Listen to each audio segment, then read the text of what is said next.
ಚುನಾವಣಾ ಆಯೋಗ ಚಾಪೆ ಕೆಳಗೆ ನುಗ್ಗಿದ್ರೆ ರಾಜಕಾರಣಿಗಳು ರಂಗೋಲೆ ಕೆಳಗೆ ನುಗ್ತಾರೆ ಅನ್ನೋದಕ್ಕೆ ಮತ್ತೊಂದು ಸಾಕ್ಷ್ಯ ಈ ಸುದ್ದಿ. 100 ಅಡ್ಡದಾರಿಗಳ ಮುಖಾಂತರ ಸಾಂಸ್ಕೃತಿಕ ನಗರಿಯನ್ನ ತಲುಪಿದೆಯಂತೆ ಈ 100 ಕೋಟಿ ಹಣ.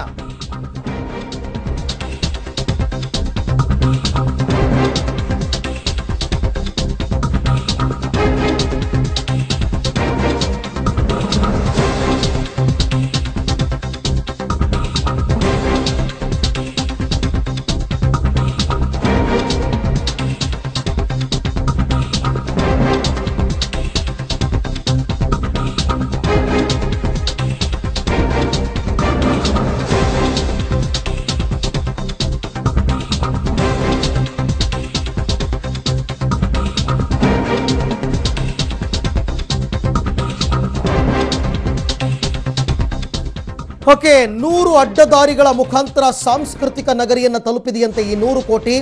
ದ್ರಾಕ್ಷಿ ಹಣ್ಣಿನ ಬುಟ್ಟಿಗಳಲ್ಲಿ ಮೈಸೂರಿಗೆ ಕೋಟಿ ಕೋಟಿ ಹಣ ಸಾಗಣೆಯಾಗಿದೆ. ರೇಷ್ಮೆ ಗೂಡಿನ ಗಾಡಿಗಳ ಮುಖಾಂತರ ರಾಮನಗರದ ಗಡಿ ದಾಟಿದೆಯಂತೆ ಈ ಕೋಟಿ ಕೋಟಿ ಹಣ. ಎಳ್ನೀರು ಲಾರಿಗಳಲ್ಲಿ ತುಮಕೂರು ಭಾಗದಿಂದ ಕೋಟಿ ಕೋಟಿ ಕಂತೆ ಹಣ ರವಾನೆಯಾಗಿದೆ. ಜೊತೆಗೆ ಮಂಡ್ಯದಲ್ಲಿ ಓಡಾಡುವ ಕಬ್ಬಿನ ಲಾರಿ, ಬೆಲ್ಲದ ಲಾರಿಯಲ್ಲಿ ಕೂಡ ಕುರುಡು ಕಾಂಚನ ಸದ್ದು ಮಾಡ್ತಾ ಇದೆ.